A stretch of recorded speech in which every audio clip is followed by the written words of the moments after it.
This week on Notorious Scoundrels podcast, DTs with one aim and at range 4 can do this much damage, and I want people to cry. Welcome to the Notorious Scoundrels podcast. Welcome to the Notorious Scoundrels podcast. My name's Mike Dashesberry. I'm all here alongside David Endless Zelenka. How you doing, my man? I'm doing great. I love your energy today. Woo! And I'm also here with Kyle, Orchimedes Dornbos. How are you? How's it going? Good. Awesome. And guys, today is our pre-AdeptiCon cast. It's fantastic. Yay! I'm so excited. I am too. We've got a lot of really sweet stuff planned over the course of this weekend, and I'm really looking to kind of just see the community's reaction. We're live streaming on Thursday. We're live streaming on Friday. We're live streaming on Saturday.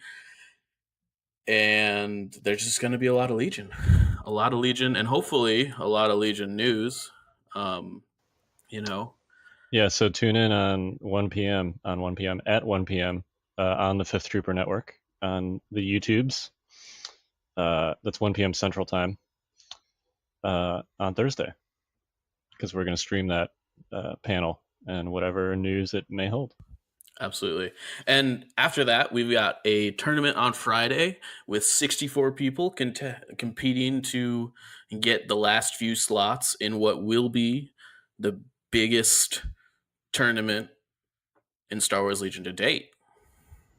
Yep, we're going to be covering that last chance qualifier. We have our booth and our microphones have been previewed on Facebook, and we'll be there in full sportscaster regalia, suit and tie, and we'll be really happy to bring it to all of you at a really awesome level. And Jay from For the Troopers has been working so hard on everything to make the stream as high quality as possible and bring what is doubtlessly going to be an excellent cast to everybody out there who's listening to us in Legion land.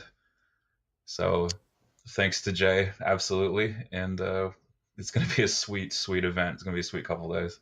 Yeah. If you haven't seen the YouTube, it's like a 35-second clip of Jay's video that he posted, I think, to the Star Wars Legion group. It's kind of like a quick little stat clip that's going to be playing during some of the cast this weekend. If you haven't seen it, go take a look at it. It's kind of just a sign of things to come. We've got a lot of stuff prepped and ready in that regard. So I'm so excited. The production value is off the hook for a first time out. I think everybody's going to be really pleased with what we're going to bring. So yeah, looking forward to that for sure. Also looking forward to playing in the High Command on Saturday. That's the trifecta here. Is High Command is on Saturday, and that will also have streaming coverage. Kyle and I are going to be playing, and I'm really pulling for you, Mike, to join us. I really want that to happen. You were so dang close. I know. At this point, it is what it is. I'm looking at this weekend as a win-win. I either get to play Friday and Saturday, or I get to play Friday and hang out with all the awesome people that are listening Saturday. So it's kind of, I can't really lose. Yeah, that's definitely true. So and I'm looking forward to it. Also, I believe Jay is going to try and pick up the tank and the land speeder, since Fantasy Flight said they're going to be selling them early at AdeptiCon. I think the hope is to get an unboxing live on location one of those days, so everybody can kind of get a sneak peek at what's going on. I already have a couple people who have asked me, hey, do you have a room in your suitcase? Can you bring me home a tank from AdeptiCon? I don't know. Can you give me $60? Yeah, that's pretty much what I said. Right? As long as you pay for it. $60 plus tax and whatever tip you're willing to give me. Yeah. Yep. No one asked for the land speeder, sadly. So, oops. It turns out people want the real military grade hardware, and they're not as interested in the technical. But the technical, of course, dear to my rebel heart, because it is, after all, a land speeder, and Luke's land speeder at that. But yeah. So clearly we're going to be talking a lot about Adepticon today. I want to hear you guys' thoughts. You know, we've talked a lot about lists in the kind of lead up to LVO. We've talked a lot about lists in the follow up to LVO. Kyle, Dave, what are you guys thinking we're going to see just generally? Are we going to see a lot of the Luke Leia builds that we call Wonder Twins or the Veers Boba stuff? How do you guys think that's going to shake up? Do you think we're going to see more Palpatine? So I think it's going to be a lot of Luke Leia with some sprinkling of Pathfinders and Wookiees. It's going to be a lot of Veers Boba with some IRG sprinkled in there. Those are kind of the quote unquote like meta lists right now, and those are the ones that took home the most spots at LVO. But I think we're also going to see some surprises. There were a handful of surprises in the top 12 at LVO. There was a Sab list. There was several lists featuring Han. Obviously, there was Palpatine. So I'm hoping we see some more surprises like that sprinkled in there. And there are 12 spots up for grabs in the LCQ, last chance qualifier. So right now there's 20 people that have high command invites, and they're going to fill all of those spots up to 32. So if you're playing in the LCQ, you got a pretty good shot. And I think at the moment there are 8 high command invitees also playing in the last chance qualifier, and they're not going to burn any spots. So that means, in theory, if all 8 of those people finished in the top spots, you could go down as far as the 20th spot and still get an invite, because they're not going to burn those, obviously. So, and it's likely they're going to finish pretty high on the list considering their previous performance, I would imagine. Yeah, it's funny you say that. Some of the ones that I've talked to basically have said that they're just going to play jank on Friday so that they don't,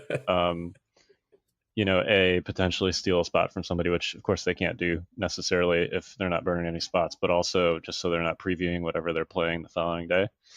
So, depending on how many of them show up for like real practice with their real list and how many of them play some kind of jank, I could see it going either way. But we're looking at you, Nick Freeman.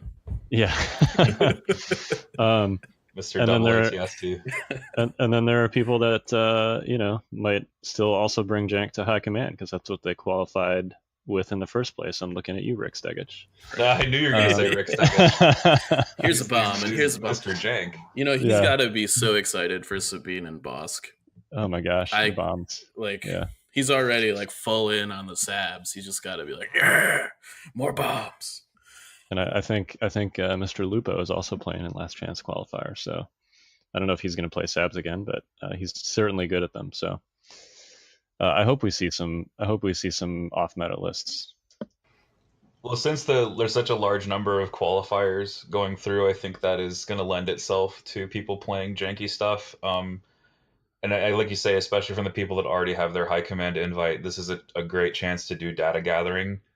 Everybody kind of knows what's A tier, what really wins reliably, but I think people want to experiment. They want to break the mold. They want to, maybe see, what else can succeed. And if the stakes aren't quite as high, and I mean, practically no stakes at all. If you've already got your high command invite, you can just play whatever you want.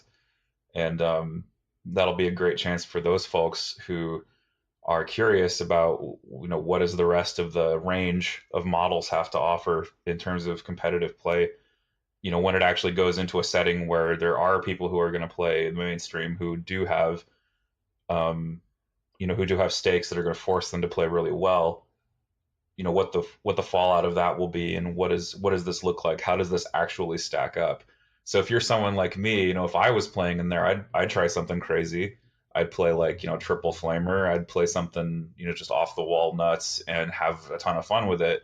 And also see, hey, well, if this went 3-1, I mean, I guess there's something to that, and maybe I'll keep that under my belt for some future tournament where I'm, trying to surprise the field or something like that. But I mean, I'm pretty much in agreement with you, Kyle. I think we're going to see, a lot of the primary archetypes are going to be very well represented. That is Luke, Leia, and Boba Veers and Palpatine are the 3 primary archetypes right now. And then LCQ, we're going to see a wider range, and then all those folks who qualify, those lists rise to the top, and then they'll combine with whatever the people who have been sweating high command for the last several months have decided to train with and bring to try to conquer that tournament and take that one down. So, I mean, it's gonna be nice, and there'll be a huge range of things, I think, during the LCQ, and things will get janky. So Yeah. I'm looking forward to it. I am too. I think overall, we have yet to have a very defined tier system show up for Legion. In that, in other games like Magic or other games generally, Magic's probably the most prominent one. You've got tier 1 lists, tier 2 lists, tier 3 lists, and you can kind of, I don't know, if you're not familiar with that, kind of grade those back to some grade school grades, where a tier 1 list would be a list that generally gets A's, a tier 2 list is a list that generally gets B's, and so on. And sometimes the tier 2 and tier 3 lists are just really good because they end up in a spot in the meta where they just beat the tier 1 lists for whatever reason. And I think that, there's some room. We're starting to develop enough units that, Triple Flamer, otherwise known as Spicy Combo Chicken, could come in and steal a tournament, which I think it would be fantastic, A. And B, I think, with 64 people from around the country, and then another 32 people from around the country that have all qualified in different places, I think maybe more so than LVO, we're going to just see a lot of different strategies come together. Yeah, and it's funny too. I was looking at the 20 high command invitees. 10 of them qualified with Rebels, and 10 of them qualified with Imperials. So, at least as far as those we know of that are currently in high command, it's 50-50, which is nice. It almost sounds like the game is balanced. I know, right? That's crazy. No, I will say almost all of the Rebel players, except for the aforementioned Rick Stegich, qualified with Wonder Twins. A good portion of the Imperial players qualified with Veer's Bikes. This was pre-Boba. And then since then, it's been Veer's Boba. So, and obviously one Palpatine, and then one Vader list. So we'll see what those players bring. It'd be really interesting to see if somebody unpack their bags and there's just 3 bike squads. People haven't played against that in 6 months. Yeah. It could be surprising. Yeah. I think that they've been crowded out a little bit by snipers. But we could see some surprises for sure. Yeah, I didn't expect to see any saboteurs at LVO. But hey, you never know. I hope someone puts Astromech RTs on the table, because I would love to see that work. I mean, there's gonna be at least one list in the 64 plus 32 is 96 lists we're gonna see over the weekend. There's got to be somebody's gonna do that. Somebody's gonna do that, and Kyle's gonna be in data heaven afterwards. Oh yeah, I don't know what I'm gonna do with myself. Depending on how you look at it. Yeah, I was gonna say maybe data hell. It did take a while to enter all those nice slips. Yeah. But this is gonna be, so last chance qualifier is going to be the same size as LVO, but with one less game. So 4 games. Well, for most players at Las Vegas, it was 4 games, and then there were obviously 12 players that played a 5th. So it's going to be slightly less games on the first day, but then we'll get 32 players, 4 rounds on the second day. So it's going to be basically 50% more data, and all of those people that are playing in high command are people that won something in some fashion at a previous maximum firepower. So I think it's going to be pretty valuable data. Yeah, I mean, the kind of short of it is that more data is generally and almost always better data for the most part. But we'll see. I'm really looking forward to it. You guys got any other list predictions / kind of Adepticon hype you wanna toss in this? I still think a good armor player can do extremely well. I mean, especially if they do their ATST correctly, I think that would be stellar to see that thing perform even before some of the new stuff comes. And then uh, the other thing that I think is going to be true is that we're going to see a lot more mirrors. I think that we haven't seen that really typically in a tournament yet, and I think that High Command there'll be several mirror matches where you're going to have people running basically the same thing, but with the small tweaks, and we'll see how those small tweaks develop over the course of the 6 rounds that are played. So I see what you're trying to do there. You're trying to tell people to bring ATRT so that I can blow them up. I really appreciate that. I appreciate that. Yeah, I know, but I mean, what can I say, man? Empire ruins everything. Well, that's our MO. That's what we do. They ruin everything. We were ruining the galaxy, ruining the Republic. ATRTs. Ruining ATRTs. Come on. Yeah, exactly. I will say that I think ATRTs are the most viable vehicle currently in the game. Without a doubt. Yeah, I mean the damage potential is pretty darn good off of them, and they're for what they do. I mean, it's enviable to do what they do for 80 points. I think that honestly the biggest, not to get like way too off topic here, but I think that the biggest thing that they've got going for them is that they're also, not by coincidence, the cheapest vehicle. Yeah. No, you're totally right. For the base. Yeah. I think that's a significant factor. I think the tank will. Well, I guess we'll see what happens with the tank, but I think it's going in a good direction. So yeah, I can't speak for the speeder because we've seen not much for that. There's still we used to joke about the great vehicle meta of 2019, but I think we should have been careful for what we wished for. Yeah, I guess we'll see. Time will tell, but we won't see that. Obviously, we won't see the tank and the speeder at High Command or Last Chance Qualifier because they won't be legal. So, though, you will see an unboxing. Yes. Hopefully. Knock on wood.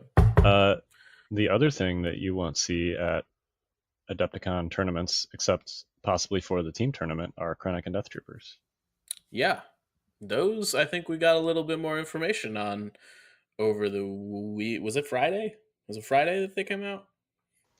There was the Death Trooper DLT, which was like the last thing we hadn't seen for Death Troopers. That was Friday. I don't remember when the Krennic article was.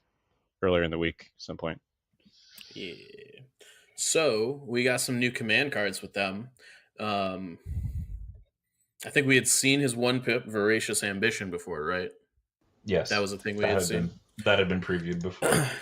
So we got 2 new ones, which are unique and pretty exciting. We've got his 2-pip Deploy the Garrison, which puts you assign 2 units down to 2 troopers, and I believe each one gets a standby token or takes the standby action. How is that worded? Each chosen unit may perform a free standby action. Yeah, and that's important because Death Troopers get a free aim token when they perform a standby action. There you go. Because there is a keyword for that. I don't remember what it's called. It's the same one that fleets have, but it's much more useful on Death Troopers. Yeah, I don't remember what it's called because I've literally never used the keyword before. It's called ready. No, it's steady. Ready. Sorry, ready, steady, whatever. Steady, much more useful than ready. Seems good. I think standby gets a whole lot better when it's air quotes free. Yeah, and it's coupled with an aim token that has precise 2 behind it as well. So you get some mega value for putting those on Death Troopers, which I mean it's thematic, right? Yeah. You're gonna run Krennic with DTs, and they knew that when they designed the card, they being FFG. At least 1, 2 seems kind of expensive, but yeah, I mean you can do 2 like cheapo ones with just the config, but again, like if you're going full out, the new heavy and the FT16, is that her call sign? DTF16. Yeah, there we go. Yeah, you could do those. Sorry, go on. I mean, I think that overall it might be a little bit premature to say that only 1 Death Troopers is good, considering you can fit 4 in a list. I've seen some pretty wacky and crazy looking list designs by people in the Discord that I think are at a bare minimum really scary to sit across the board from. Yeah, I mean, hopefully we see this open up Empire list design a little bit more. I feel like obviously Pathfinders have sort of slotted in nicely to a lot of existing Rebel lists. At least they have for me. I feel like Death Troopers are going to be similar. I'm struggling a little bit more with Jyn, but I think Krennic is going to kind of slot into like the existing Empire meta much more cleanly than Jyn is, personally. Yeah. I mean, my hope is that, you know, we've just got Veers right now. He's just kind of chilling there, hoping that somebody will come along and replace him. I don't think Veers is going anywhere, personally. I don't think he is No. either. I think that there's something to be said for a low-cost commander who has 3 usable command cards. Yeah, for sure. So back to did we talk about the deploy the garrison double tap? That's possible. Why don't you? Okay, why don't we talk? I'll do that. So the idea I think behind deploy the garrison. So each chosen unit gets a free standby action. So you get a standby token from this, and you get an aim token because they have ready. And then if a unit near you triggers your standby and you get a standby attack, that's outside of your activation. So you get an attack outside of your activation from your standby token, and then during your activation, you can attack again. And that's a pretty stellar thing to do if you're, say, I don't know, in the blast configuration while you're standing by. That gets kind of crazy. That's 2 aimed shots denying cover from your Death Troopers. It's pretty nasty. Yeah, it's pretty sick. I think of note in that vein too is that if you give a standby token to an engaged trooper, it's a lot harder to get that standby token off of them. Yeah, force push is basically your only option there. Yeah. So I think, funnily enough, is funnily a word? I'm not sure. No, it is a word, funnily. Okay, funnily. It just, I don't know. In any case, I actually think deploy the garrison is very good with Royal Guard. Yep, because they're likely to be tied up in melee, and it's a way to double tap them without palp, essentially. Yeah. But this is all kind of theory crafting at the moment. Let's take a look at Annihilation Looms. They're 3-pip. This one is, my gut says it's like very simple on the surface, but there's a lot of like cool and kooky stuff you can probably do with this that we haven't figured out yet. The short of it is each trooper unit gains 1 suppression token. If it is round 5 or 6, each trooper unit gains 1 additional suppression token. Yours and the enemy, which is a lot of suppression tokens.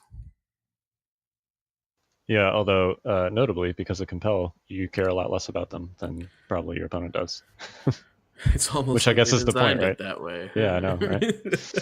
You also, on top of that, if you don't even care, if you don't compel as a last resort, let's say you took strict orders, right, on Krennic, which is one of his new upgrade cards, that means that those units that got face ups, are removing suppression instead of rallying. Plus the Death Troopers have disciplined 1, so they're removing a suppression automatically. So if you play it, say around 5 or 6, you hand 2 suppression to everyone. Your Death Troopers then receive a face-up order token from Krennic, remove 1, and then from discipline, and then they remove another just automatically instead of rolling rally dice. I mean, that's pretty gross. And then everybody else just gets compelled by Krennic because they're suppressed. So the Death Troopers, it's great. They just wipe suppression out that way pretty quickly when coupled with strict orders. Which is what you want because they're very expensive, right? And you always want 2 actions with them. For sure. You never want to lose an action on your giant unit. This is a really interesting card. Generally, I think that you play it when you want to do something and you don't want your opponent to do something. This is a control card. That's like screams control. It's like the Death Star is just there, and it might as well have control printed along the top of it, I think. Oh yeah, both this and deploy the garrison are very much about controlling your opponent with what they can do versus standby tokens versus suppression. Blue players unite. I guess so. Do you couple this with a bid? Oh, sorry, I was talking about Magic. Oh, I'm sorry. Counterspell. Blue player. Counterspell. Oh yeah, unsummon, time warp. Yeah. All those lovely cards in blue that you just love to hate. Though, I mean, to some extent, blue player in this game does that too. Yeah. Yeah. So yeah, what about what are some other details of Annihilation Looms we could suss out here? Some interesting combinations we could think of. I think that it could. I mean, you could go really deep and like put officers on all your squads. I don't know if that's necessary because you got Krennic. But That's a good. Sorry, go ahead. yeah, but I mean, like that's a possibility, right? I don't know. I think that like doing stuff like that, like there's some interesting list building opportunities here with this that I haven't entirely fleshed out. I think Annihilation Looms. I mean, it's really expensive, but alongside Vader, you know, Krennic plus Vader equals you can just compel to your heart's desire, and your guys never panic because they're using Vader's courage bubble, which is uh, infinite essentially. So they don't panic, and you can just give them 40 suppression tokens, and they'll still do two things with Krennic. I don't know. Well, it's a great card in the sense that like it's a downside for everyone unless you have the tools available to subvert it, and Krennic certainly brings those tools to the game. Yeah. I think it's a really thematic, really great utility card. I'm really looking forward to seeing what people can end up doing with it. Especially alongside, Death Troopers that have range 4 suppressive weapons. Theoretically, if you've got 2 squads of DTs and you play Annihilation Looms turn 1, like you could have like panicked a Rebel Trooper unit off the board, theoretically. Yeah, I fear for Han, like against this card. I really fear for him because he's only got 2 courage. I fear for every 2 courage Rebel unit that really wants their actions against this stuff. Yeah, it'll be interesting. I feel like unfortunately stuff like this is kind of pushing Rebels further into the arms of Wonder Twins, so to speak, just because between Return of the Jedi and Leia's Inspire 2, like those 2 are still the best tools that Rebels have for managing suppression. Like Han lists, having tried various Han lists at this point, the one thing that they really suffer from is suppression. So we'll see how that shakes out. But well, thankfully, Strict Orders is an Empire only, so there's something to be said for that. Mm-hmm. Yeah, but I mean, so if you combine Strict Orders with Inspire, you sort of get control over this, but they don't have the Compel that really makes that tick. I mean, Compel is it. Yeah, I mean, it'll be interesting to see if we see more officers in Rebel lists just to specifically kind of combat this sort of effect between the suppressive of the new Death Troopers Heavy and cards like this. Do you take FD cannons and ATRTs just to run Turning the Tide? I mean, I think to prevent this. I think that's. Maybe you take more ATRTs. I'm not super convinced that more than one FD cannon is very good. I'm sure somebody out there will prove me wrong by the end of this week. But I do think that overall, Turning the Tide is a card that we haven't really seen come into its own. And I think that at the time it came out, we were like, oh, this is kind of cool, right? Like, we've got this card that gives all our stuff Inspire 2. Woohoo! But now that we've seen Krennic and we've seen the Death Troopers, like, Turning the Tide is like a hard counter, sort of, to these types of effects, at least for a turn or two. Yeah, like it definitely is a tool to use against it, and especially like the power level of I think these cards are starting to ramp because this is, I mean, less like entire Legion, which is virtually army wide, like it's command radius. This is board wide. It's a global effect if you're a trooper unit, and so I think that's when Turning the Tide comes into play, because if you looked at it previously and you ran Leia, you're like, do I really need Inspire 6? And this card gives you a chance to use that much Inspire to try to just brute force your way through that turn. I will say, as far as like timing is concerned, there are cards that telegraph themselves, like "And Now You Will Die" and "Son of Skywalker." I don't feel like Annihilation Looms telegraphs itself in the way that other splashy cards do. No, I think the clause at the end where it's like, if it's round 5 or 6, give everybody an additional suppression token is kind of a trap.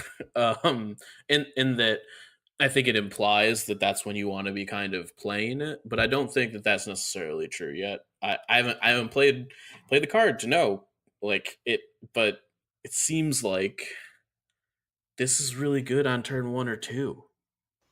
Yeah, agreed. I'm excited to see how people fit Krennic into their lists. I think it's going to open up some fun directions. You guys want to hit this new Death Trooper heavy weapon? I do, because I see you typing out in the show notes, you're like, DTs with 1 aim and at range 4 can do this much damage. And I want people to cry. So I would love to talk about it. Okay. So it is 2 red and 1 white. Impact 1, 34 points, range 1 to 4. So it's essentially the same as a Stormtrooper DLT, except it's got a white die on it. The difference, obviously, is it's on a Death Trooper. So that's a tougher model to begin with. But also, when you're looking at things, you always have to consider the entire pool that you're supplementing. So like a DLT supplements generally 4 white dice. This thing in a Death Trooper unit is supplementing, at the most basic level, 4 black dice with Surge at range 4.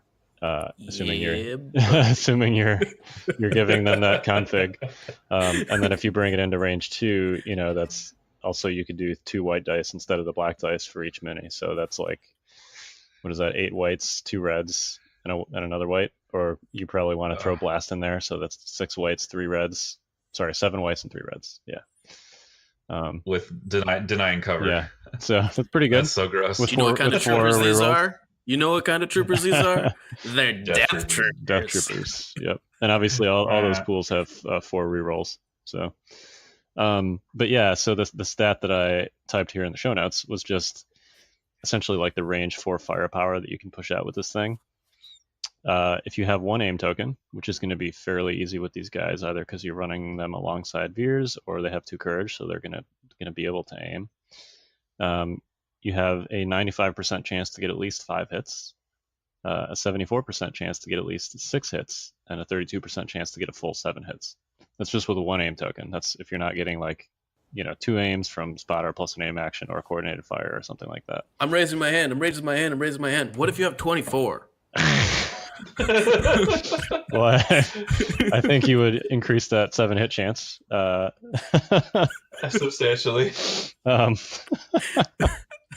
But anyway, so yeah, it's pretty good. There's essentially, because of how static defense benefits work in Legion with cover and dodge and stuff like that, there's like significant additional marginal benefit for every extra hit that you can get. So like if you have a unit that consistently gets 1 hit every single time, that's going to be less valuable than a unit that like half the time gets 2 hits. If you're shooting things in cover, right? Because if you're shooting something in light cover, that 1 hit is always gonna get canceled. Whereas if you're shooting something in light cover and you're half the time you're getting 2 hits and half the time you're getting 0 hits, you've got the same average number of hits in each of those instances, but you're at least doing damage 50% of the time in that second instance. So like, if you're shooting at rebel troopers in heavy cover with a dodge, every hit you get past your 3rd hit is going to be more valuable than the last one. So like the closer you can push a hit pool up to its maximum, the better. And you're definitely doing that with these Death Troopers, 74% chance to get 6 hits. If you're shooting at an entrenched rebel trooper squad in heavy cover with a dodge, you're still pushing 3 hits through, and you're probably going to kill 3 guys because they're white saves. So no, let's slow down. We're talking statistics and we're talking averages here. If 3 dice get through, you're killing 2. Okay, you're right, on average. But we all know how white dice work. There's no paint on them anywhere. As an imperial, I don't know, press guy, I just want to make sure that the facts are straight. I'm just saying, I don't know about you guys, but I don't have any paint on my white dice. Yeah. I don't know. Somebody rolled like 4 defense dice on their Wookiees the other day against me. I don't even remember who it was. They rolled 4 blocks. It happens. It does Yes, happen. it does. That's a 1 in 1,000 chance to do that. Actually, Well, that goes to show you my luck. But I'm just saying that if 3 hits get through, 2 of them on average die. Anyways, continue You're right. with your math. Anyway, the point is this thing has a lot of firepower because Death Troopers have a lot of firepower. So don't think of it just as like you're slapping 1 extra DLT on this unit for 100 and some odd points instead of, why can't I just take 2 DLT Stormtrooper units? Because you're pushing those hits up, and obviously you're putting them on a more durable unit with more range. So, yeah, I don't want to pontificate too much about it, but those are fun stats. Yeah, they are. Something for the Empire. Yeah, I mean, look, you guys got Pathfinders, we got DTs, right? Everything's kosher. I've been super excited. The Pathfinders are awesome. Yeah, I don't want to go down. We've talked about Pathfinders ad nauseum, but Pathfinders. Yeah, I am very happy with the Rebel lot in this comparison. Not that Death Troopers are bad either, but I think they did great with both of them. So I will say, and I don't want to talk about this a ton, but it's kind of something that kind of came into my mind just now. You can put down 3 suppression tokens with these guys at range 4 if you split fire. I don't think that's good because I think you'd rather be killing things, but you could. If you can catch both targets in the open, then there's no downside, I think really. That's glorious. I think they have bigger problems than suppression at that point. Sure. I mean, the other thing though is that if you split fire, the aim token's a lot worse. That's very much true. Yes, because like you said, you need the big die pool to get that extra value. Yeah. But Krennic Deathtroopers coming to a store near you in 3 days? 3 days. Thursday, I think. Yeah, this will come out on Tuesday, so. Tuesday? Yeah, right. Well, this podcast will come out on Tuesday. Oh, yes. Sorry. 2 days from now, because we're in the future. He couldn't understand you. You had your Death Trooper helmet on. There you go. Let's talk about tactics. Let's move on to the next section. Yeah, are we good with this? Yep. Yeah, we're good. Sweet. So we're gonna talk about some tactics today. Before the cast, we put together some stuff. I believe some bullet points along the lines of managing risk and probabilities came up. How do you guys feel about risks and probabilities? I'm all about looking at this kind of stuff. I don't know if I think your first article ever was about risk and probability. Yeah, and I'm actually going to reference it. So for those that have not read Never Tell Me the Odds, that's the blog that I write less for now than I used to. at least in leading up to AdeptiCon. Hope is to get back to the unit guys afterwards. But so on that site, we look a lot at managing risk and statistics like those Death Trooper numbers we just talked about. Those are from a simulator that I built. If you want to simulate attack pools and stuff, it takes everything through with hits and pierce and cover and dodge and all that fun stuff. But anyway, one of the key things of any dice game is essentially fixing the dice. Like you know that your dice are going to screw you at some point. It's a long game. There's a lot of dice to roll. At some point, you're going to have a roll where you're like, man, that really should not have happened, except it did happen. So you need to prepare for that. And there are lots of ways to do that, which we'll talk about. Basically, you want to build redundancies. You want to use, more than one unit to do something, depending on how important it is. And that also implies that you want to focus on a select few objectives on a given turn and make extra sure that you can accomplish those and prioritize rather than trying to do too many things at once. I played a game over the weekend where I did not follow this advice, and it cost me, which I can briefly talk about in a minute. You also want to fix the dice by using things like aim tokens, or avoid rolling them entirely by using things like dodge tokens and cover. And generally speaking, you just have to focus. You have to decide what your priorities are, and you have to just throw a bunch of things out there, those priorities. One of the examples I gave in this article from forever ago now is suppose you have You're playing intercept. There's 2 stormtroopers on the objective. You really need to kill them because if you don't, then they're going to claim that intercept objective and suppose that scoring unit is the difference between you winning and you losing. You've got a nearby rebel trooper squad with a Z6. Suppose it's a full unit. They average 4 hits, right? So 4 hits means on a red dice, that means 2 saves, and that means 2 wounds. So on average, you should kill those 2 stormtroopers if you shoot at them with 1d6 Z6 unit, right? Well, you only have, as it turns out, a 62% chance to, actually do those 2 wounds because of variance, right? Like averages are not everything. Right. So, in that case, like, would you stake your game on a 38% failure chance? I'm sure that if it was phrased to you like that, like you'd be pissed if you didn't kill those 2 stormtroopers because that's a below average result. But it's not like so below average that it's, like a very small chance of not happening. It's actually roughly 60-40. So you just have to make sure, like in that case, that you're throwing 2 units at it instead of 1, or if you really, really need it to win, throw 5 units at it if you can afford to do that. So that's kind of how I think about it personally. That's kind of similar to, I think it was either last week or the week before, or maybe even the week before that, where you were talking about a situation where I believe you were playing Joe DePinto, Mm-hmm.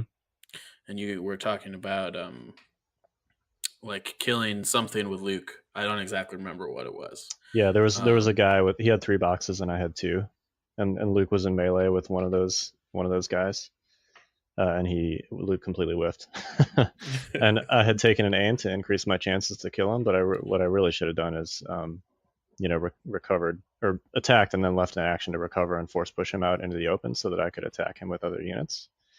But it wasn't in my brain that Luke was gonna whiff, because what are the chances of that, right? I mean, it's a similar scenario in that, except you're moving the needle from 98 to 99.8 instead of 62 to 90. Right. But if you can do that, it's still, as it turned out in that game, still worth doing. So those situations like that one is kind of edge case, but there are a lot more situations where it's the 60-40 and you need to make it 80-20 or whatever. And it's just the short version of all this advice is, make sure that you're prioritizing what your goals on a given turn are, and just focus like twice as many things on accomplishing those goals as you think you need to. I think a good place to kind of start in this conversation, maybe not in this conversation, but from a new player or somebody that doesn't really understand this concept as well as they would like, is you really need to understand what the percentage chances of your units are to do things. You need to kind of have a baseline understanding of, if I shoot with my Death Troopers at range 4, I have a 95% chance to get 5 hits, and knowing those kind of baseline stats allow you to make these judgment calls within the game of, hey, in my head, I can do the quick maths and know that if this Z6 unit is firing at that squad, it's only 62%. And if you don't know that, you don't know what you don't know, you can't act accordingly. Yeah, and that's not to say like it's not conceivable to memorize all the probability tables. No. What is fairly quick to do is averages. The super fast way to do this is to add up all the sides of the dice that have paint on them, and then divide by 8 to get your average hits. And then do what we just did, which is divide by the save chance of the unit you're targeting, and that'll get you your average. And then you the quick way is just to assume that you got a 60-40 chance of hitting that average. So like, for example, with the Z6, if you've got a full unit, you've got 5 blacks and 6 whites. So that's each of those blacks has essentially 4 paint on it, since they don't surge, and each of the whites has 2. So that adds up to 32. Divide by 8 and you get 4 hits. That's fairly quick to do in your head. And then 4 divided by 50-50 on the Stormtrooper save gets you 2 wounds on average. And then roughly going to be, for any average situation like that, obviously variance makes a big difference. But generally speaking, it's pretty safe to assume that it's going to be something close to like 60-40 or 65-35 or something like that to hit those averages. So yeah, and use those probability calculators too if you're curious about some new thing that comes out, just like I did with those, DLTs. David, you put sunk cost fallacy on here. What do you mean by that? I did. So this is shifting a little bit away from just the straight up math and going towards just more of the managing risk kind of issues. So there's a tendency among human beings to look at an endeavor and say, well, I've already spent so much effort, it would be a shame if I gave up now. And the answer is that is logically fallacious. You have to actually look at what reality is and make a determination based on the current understanding of what's going to happen from the current circumstances. So I'll just give a really quick Legion example. I was playing Intercept Disarray, and I had a bunch of units on my right side of the board, and my opponent set up a bunch of units across from me, and it looked really, really clear that he was going to win that flank. And I said to myself at a momentary lapse where I said, I put Luke on the right side of the board, he should handle the right side of the board. And I had to really wrest myself away from this notion and say, no, the board state is this. Luke will be better served heading towards the middle. And that decision point, because I ignored the fact that I had already spent effort putting Luke and other troops on the right side of the board. We were determined to hold the right side of the board no matter what, because I'd already committed there. And the answer is, instead you just shift your tactics. You run to a different part of the board. You do something that's more realistic. You say, okay, I got to cut my losses and go somewhere else. And so you just have to become aware of these situations in game. And that's in terms of like, what's the riskier play? Staying where you are or changing your strategy and heading to a new part of the board. And we can often get derailed by this idea that like, well, if I've already spent this much effort, it's the idea that it's somehow more efficient to keep spending effort when it's not working is a really easy trap to fall into. And I think, Kyle, you mentioned something about a game that you played where this was also evident for you. If you want to give us the short form version. Yeah, so we'll do super highlight version here. I played Luke Cook on Saturday. And he was running his 11 activation Veers Boba, with 6 core, 3 snipers, Veers and Boba. So super efficient list. And I was doing my one that I've talked about previously, Luke Leia, 5 core, 2 snipers, and Pathfinders. We ended up on Breakthrough Disarray, which is generally speaking favorable for Rebel players. And I did what we've talked about previously in that situation, which is I basically like snarfed his one unit that he put in his far side and just started moving towards it with Breakthrough. But I also sort of like surprised myself with how many casualties I inflicted on his main army with Coordinated Bombardment and Pathfinders. So I made kind of a greedy turn 2 play to like double down on that. And basically, through a combination of red saves and whiffs on some Pathfinder dice, I actually didn't kill anything else. But I felt like I had already committed to changing tactics instead of piling into that far zone and just having it be like a 10-10, me being up 44 points kind of win. I tried to like double down and go after those weakened Stormtrooper units, and it ended up like me overextending myself and didn't work. So, that was a situation where like after I whiffed with those Pathfinders, I should have just continued with my original plan of piling into that far deployment zone. But instead Sorry, go ahead. Sorry, go ahead. No, okay. So the idea is, I guess the core idea here is you came to the game with some preconceived notions about what is a good play, Mm-hmm. and you saw an opportunity to make what could be divorced from context a good play, which is wiping out a weakened unit to get an activation off the board to score the points. But instead of focusing on what was really going to get you the win, you said, well, I've already spent effort here. I should complete the job. Right. Even though it wasn't going to work out for me it wasn't really going to advance my winning play. You know what I mean? Right. So like on turn 2, it was a fairly low opportunity cost for me to try and make that shift.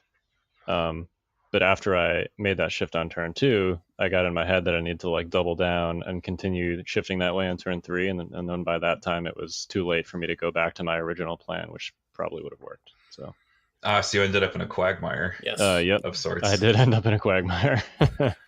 I will say that I found myself there, and I think that Imperial units are a little bit more prone to this than Rebel units, just because I think, the Lukes of the world are a little bit more flexible than the Vaders and Palpatines. But like a lot of times, if your units aren't flexible and you're actually sunk, you can't get unsunk. Yep. And it can cause some problems. Yeah, committing to a plan is like doubly as important if you have units that are slow, like Palpatine and Vader.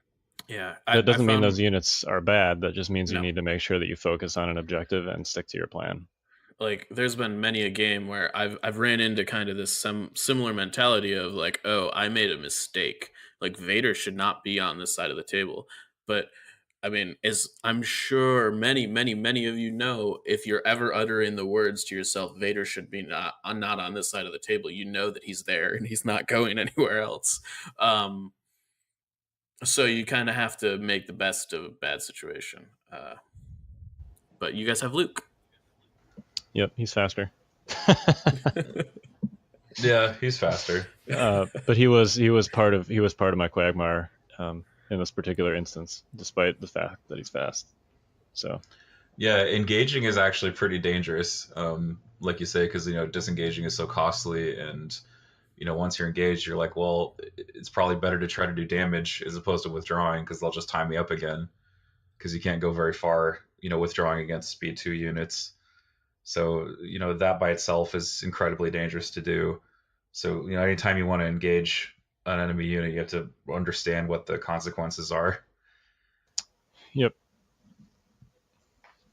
Here, you guys got anything else on managing risk on sunk cost? No, I don't think. I think that kind of covers it. Just to make sure you're just aware of what you've done, and try to be as objective as you can about the situation, and not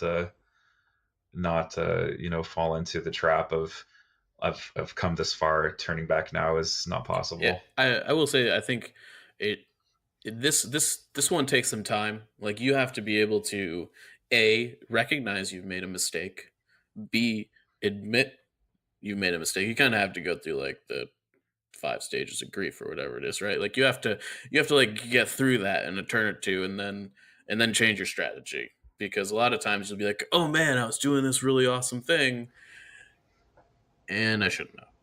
And you have to be able to kind of turn that corner as it's happening. You also have to do it while rolling defense saves. Yeah. Yeah. Which is equally painful. Usually. Yeah. You just have to you better go through it fast, because the timer is running also. This is where, and I don't think we're going to talk about it today, but like the concept of tilt kind of can kick in. You're like, oh, I screwed up. And you start, if you beat yourself up about it over enough, you're just going to continue to make poor decisions.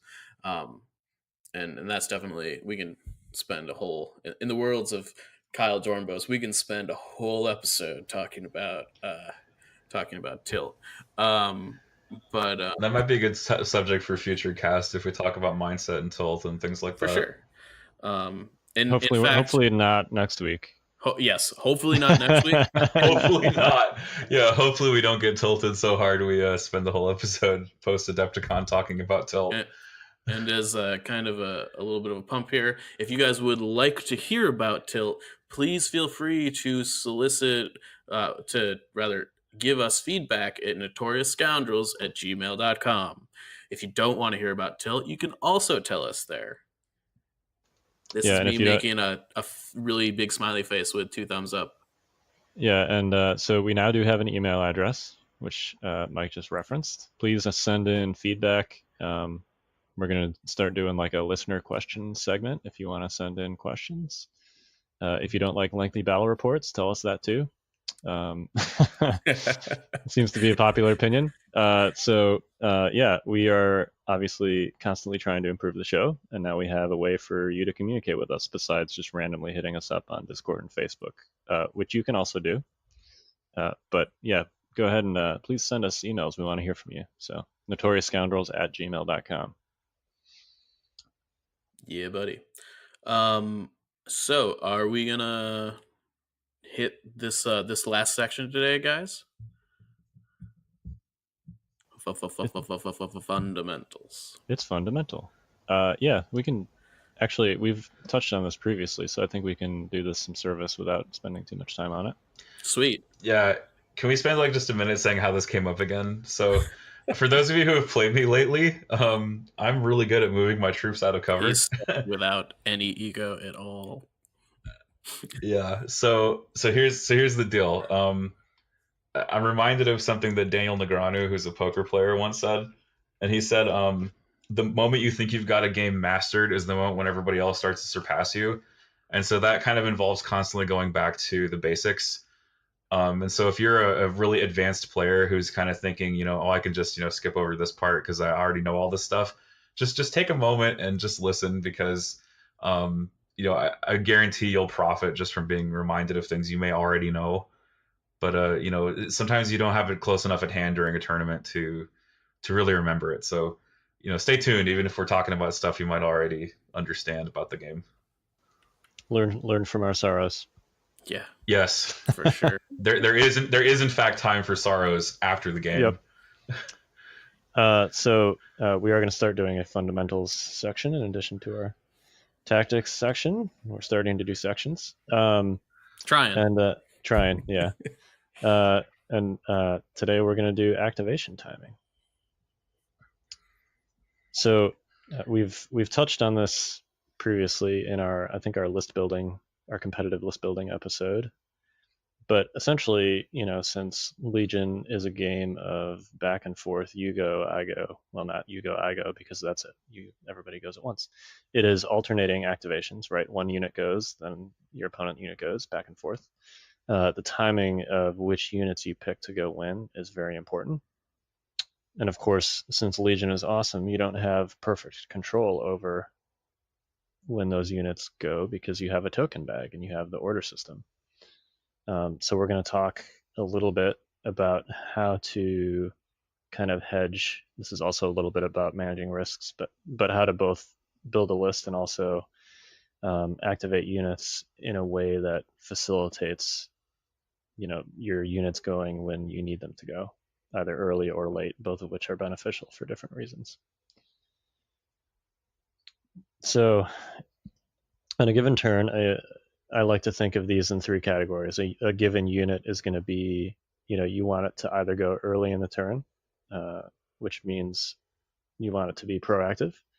You want it to go late in the turn, which means it's in a reactive position, or you don't care when it goes, and that's essentially timing neutral.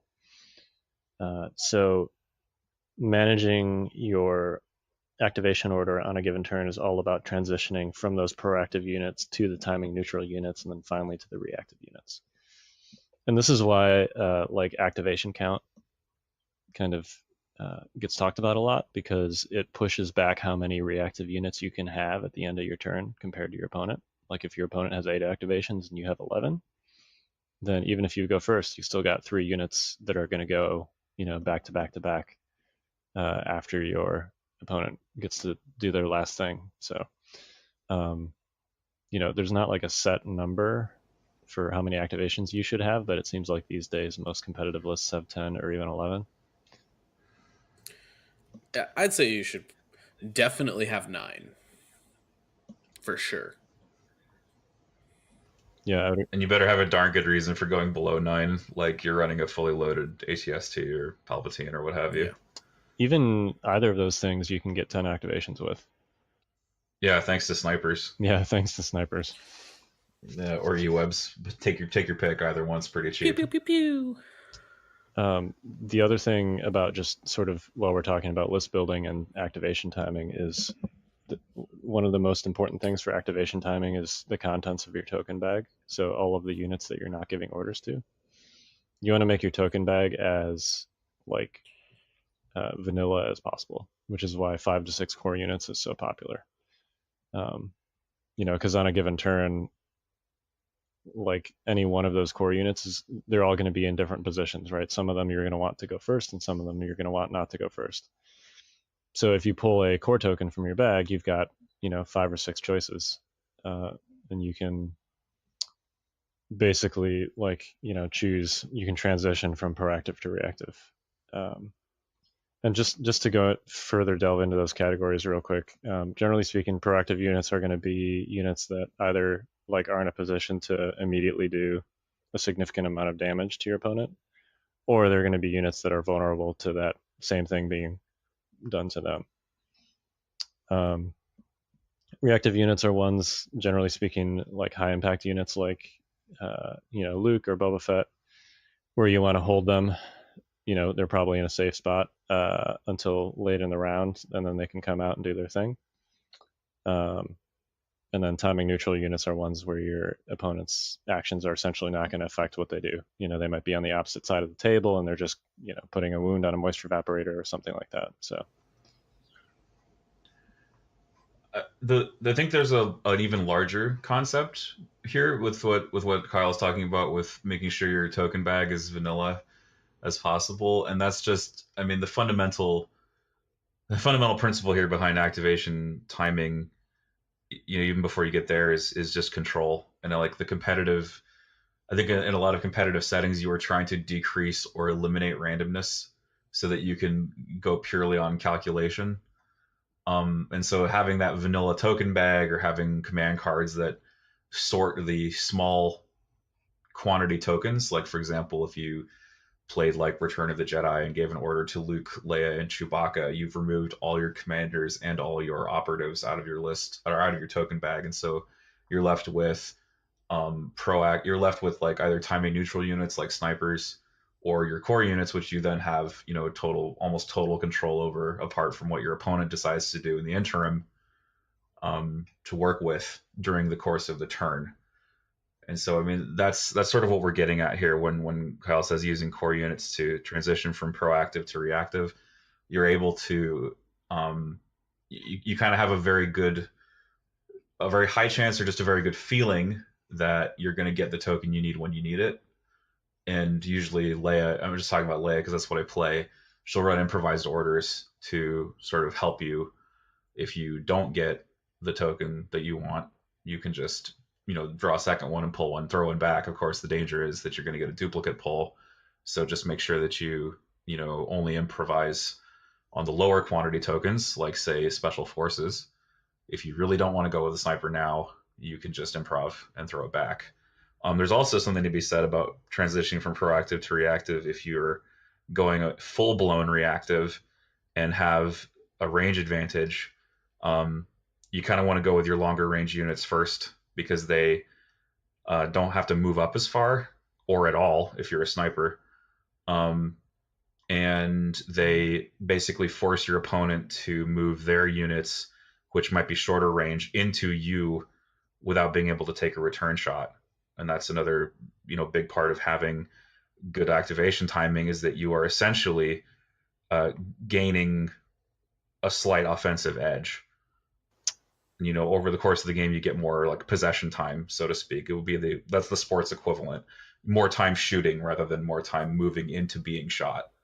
Yeah, and part of that specific thing too, we had an episode on measuring way back. What was that, episode 2? Yeah, and always be measuring. Always be. But yeah, knowing your opposing units' threat ranges is really important for making sure that you're not just walking into fire. Because if all you're doing all turn is moving and then getting shot, that's a common thing. I think I see a common mistake.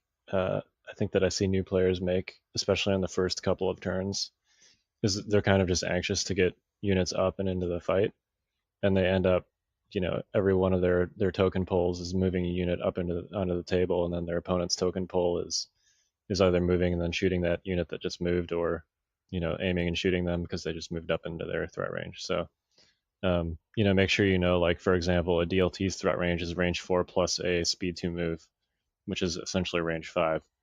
A Z6 threat range is range 4, essentially, because it's range 3 plus a speed 2 move, which is 1 range band. So just make sure that you're always aware of those ranges as they relate to your opponent's units, and just be conscious of the fact that you're not like just kind of walking into an opposing gun line, which you can get in a quickly get in a pattern of if you make that like committed mistake early in the turn. The most dangerous practical situation for this is recon intel units on battle lines, because you start range 4 across the table from each other, and if you can recon intel towards your opponent, that's not great for you because that lets them shoot you more unless you're hiding. Yeah, that's true also on disarray, where everything is range. Disarray feels weird because it's corners, but it's actually the same distance as battle lines as far as deployment zone distances are concerned. If you're 4 away from everything, essentially. Yep. All right. Sweet. So what sort of list archetypes do you guys think exist presently on timing choices and will kind of come around? Like, are tanks going to have a big effect on this sort of thing? The tank specifically, I mean, I think it really depends on the hard points that we're going to find out about, I think, when we get the spoiling of all that stuff. But I mean, armor tends to have high range. ATSTs have a range 4 gun.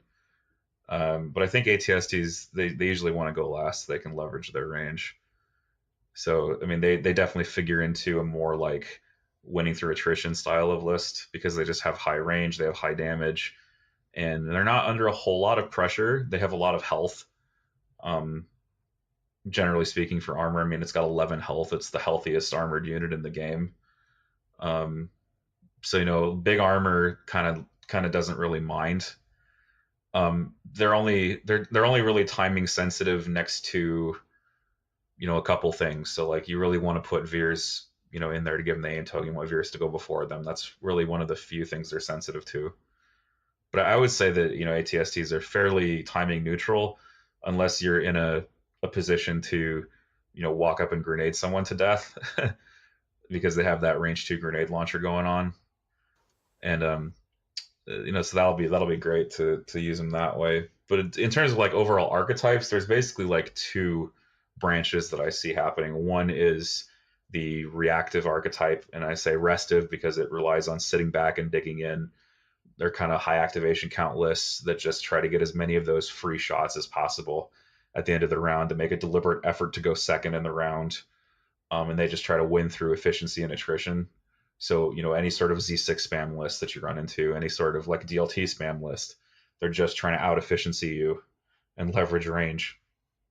And then the second archetype is the sort of proactive, possibly lower activation counts that are winning through just timed attacks. So, for example, triple flamers from ATRTs, 2 Wookiees with reckless diversion to protect them, triple bikes that are trying to go last and then go first to alpha strike 1 or 2 units off the board and cause a snowball, things like that. So those are kind of archetypal. And so when you run into a list across the table from you kind of have to make a determination based on what they've brought. What are they going to try to do to me? And I think some of the best lists have elements of both. Like, for example, Royal Guards with what do you call it, with pull the strings, they have that timing element as well as the rest of element, because they have the 4 DLTs that can also pull the strings and be more efficient that way. So you sort of have to realize what the role is of each unit, and some lists are trying to go all in on this reactive side, some lists are going all in on the proactive side, and there's a lot of in between, and you have to recognize which is which. Yeah, and it's not always obviously the same from one turn to the next either. Like that list that we've talked about previously, Spicy Chicken Combo, which is Han, Chewie, and a bunch of Flame ATRTs. On the first turn, you're in a reactive posture because you don't want to wander into your opponent's anti-armor units, but then pretty much every turn thereafter, your ATRTs are going to be proactive, right? Like you want to burn as many things as possible before they die. So, some lists have units that don't care as much about this than others. And I think, the 2 lists that we talk about a lot, Veers Boba and Luke Leia, are so successful because they have so many flexible units that, can be effective going early and going late. but you can definitely win with lists that are skewed one direction or the other. It's a play style thing. Yep. And in terms of how that relates to your timing, it's also like you have to know which units are under threat, because you once you have a sense of what your opponent is desiring to do to you, you can then adjust, and that will become apparent as the board kind of develops, as the position develops, so to speak. Isn't it just destruction? What they desire to do to you? At the bottom, but how, what implements they choose. Are they going to, is it a fork or a spoon? I don't know. Or a very short fork. Right. What if it's a spork? That's Luke, Han, and two flamers. That's a spork. Right, speaking of sporks, my 2-year-old has led me to rediscover the awesomeness of the spork. I haven't seen a spork in a really long time, frankly. Probably since like elementary school, which would make sense based on your. They're pretty awesome, let me tell you. Yeah, I have a metal spork on a keychain for camping. There you go. Super useful. You learn something new about people every day. All right. So I think that that was a pretty good rundown of our fundamentals segment this week. You guys got anything else you kind of want to jump in here about, or we want to wrap this party up? Good luck to all of the players that we're going to meet at AdeptiCon. May you roll only crits, unless you're playing me. Or you can Kyle. roll crits against me. It's cool. I'll still be your friend. All right. So tune in at 1 p.m. on Thursday for the first of the 3 days of streaming awesomeness. Yep, keep it locked on the 5th Trooper for all of the latest with the High Command and other Legion stuff going on at AdeptiCon 2019 for Star Wars Legion. Pow. And also make sure you please submit us feedback at notoriousscoundrels@gmail.com. We're going to have a ton of awesome stuff coming at you this weekend. Please stay tuned to the Legion community channel and Discord. Please stay tuned to the Facebook Star Wars Legion group. Please make sure that you're subscribed to the 5th Trooper YouTube channel, because I believe that's where a lot of our stuff is going to be. Get ready that's where all of it's going to be. Yeah. Get ready for an awesome weekend. It's going to be fantastic. I hope everyone enjoyed this episode of Notorious Scoundrels. I'm Mike. I'm Kyle. And I'm David. Have a good one. We'll see you at AdeptiCon.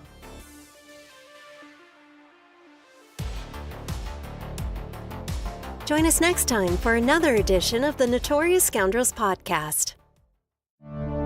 This has been a 5th Trooper production.